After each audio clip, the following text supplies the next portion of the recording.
mutane uku a harkar crypto wanda ne wa dan boss ina lakabi da kukan kuciya. To mutane ukun nan kowa ya san su a harkar crypto, amma zan daɗa tunasar da mutane su.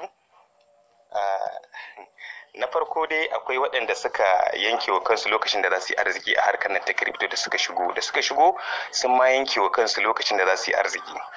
Sannan na biyu akwai waɗanda kuma jininsu yake hawa a harkar crypto, su kullum jininsu a sama yake, tunda suka shigo jininsu a sama yake, ya ki sauka. Sai kuma mutane na uku su ne waɗanda za su yi arziki. Su waɗannan na ƙarshen su ne na uku wanda insha Allahu za su yi arziki na faɗa har so uku. To bari yanzu ɗan yi fashin baki a gurguje akan na farko. Na farko waɗanda suka yanke wa kansu lokacin da za su yi arziki a harkar crypto, to bari fara fashin baki a kansu. Waɗannan bayan Allah su ne waɗanda da suka sai coin sai ake cewa su ba su shigo harkar ba ma, sai da aka yi musu hasashe na cewar ga lokaci kaza da za a iya samun kuɗi a wannan crypto ɗin da suka siya, ma'ana token ɗin da suka siya. Misali sai aka ce idan ka siya wannan token ɗin cikin wata 2 zai baka kuɗi. Su wannan dalilin ne yasa suka shigo. Kaga anan suna cikin waɗanda suka shigo kawai don su yi kuɗi na gaggawa. Su da su dalilin da yasa ma suka shigo harkar kawai saboda an ce musu ga wani token wanda in ka sai shi a cikin wata 2 kawai za ta fashe. To wannan dalilin sai yasa sai suka shigo. Su da suka shigo cikin harkar nan sai wata 2 yayi sai bai ba su abin da suke tsammani ba, ko ya ba su kaɗan ko ya ba su ma faɗuwa. To shikenan sai kaga cewar suna cikin mummunan bacin rai da damuwa, har ma suke kallon harkar nan ba gaskiya bace, ƙarya ce. To ina jan hankali a nan cewar lalle ya kamata a ce waɗannan bayan Allah ku yi haƙuri, harkar nan tana buƙatar haƙuri kuma tana buƙatar yin uzuri. So da idan aka yi haƙuri harkar nan babu asara a cikinta. In ka ga asara to rashin haƙuri ne ya bayar da ita. Sannan sai na biyu waɗanda jininsu yake hawa a harkar crypto, kusan ɗan juma ne da ɗan jumai da waɗanda ne bayani na farko, waɗanda suka yanke wa kansu lokacin da za su yi arziki. Yawwa, abin da nake nufi masu hawan jini su ne waɗanda suka shigo su ma da zumma cewar kawai ga token ɗin da in ka siye shi ma zai ba da kuɗi yanzu nan.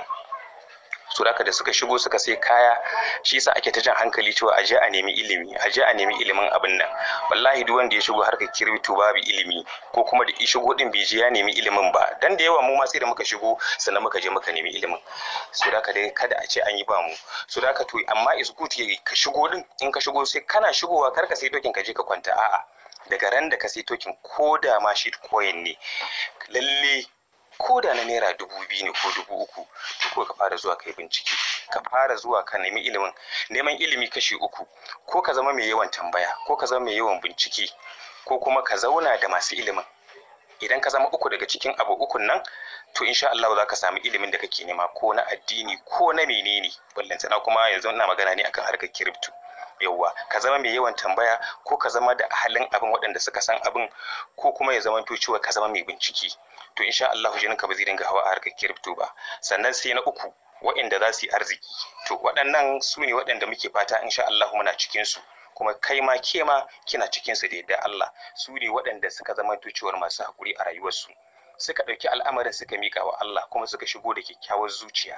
Ba su shigo da zummar cewar ga abin da aka ce in an kuskure za a samu matsala ba, a'a, ko da matsala za ta zo su san cewar lalle abin daga Allah ne. Allah yana iya jarabtar bawa daga titta inda ya so. Kuma daga cikin alamomin imani shine akwai a cikin alamomi na imani akwai kaddara, wato mai kyau da kuma mara kyau. Yauwa, so da abin da nake jan hankali akan waɗannan bayan Allah waɗanda nake cewa za su yi arziki, ba wai yanke hukunci ne za su yi arziki, Allah shi ke yi. To amma mu abin da muke fahimta tunda muna magana ne ta kai rubuto cewar duk abin da aka yi haƙuri a kansa da yadda Allah, haƙuri yana zama alkhairi ne, kuma jinkiri shi ma alkhairi ne. Yawa, saboda na yi wannan voice din ne akan yawanci waɗanda suke siyan token a cewa ga lokacin da zai ba da kuɗi bai bayar ba, sai suke tunanin abin kamar ba gaskiya ba ne, ko kuma suke ganin cewar kamar akwai yaudara ko wani abu akai. So ina haƙurƙurtar da mu akan cewar lalle mu zamanto cewar masu haƙuri. Idan muka sai token muka yi haƙuri da yarda Allah zai ba mu riba. Idan an ce ma token nan da wata 2 zai baka kuɗi, to ba shi wata 4 ko ka ba shi wata 5 ma.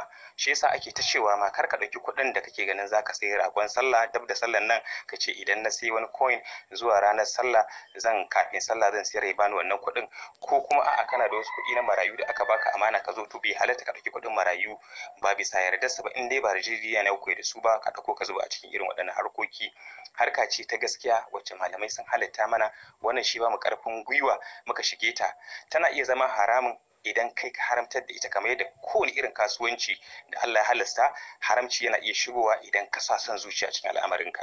So da haka kada na tsawaita, ina jin hankalinmu akan lalle mu zamanto masu haƙuri duk al'amarin da zamu yi, ko na crypto ko wani irin kasuwanci na halasci na duniya, mu zamanto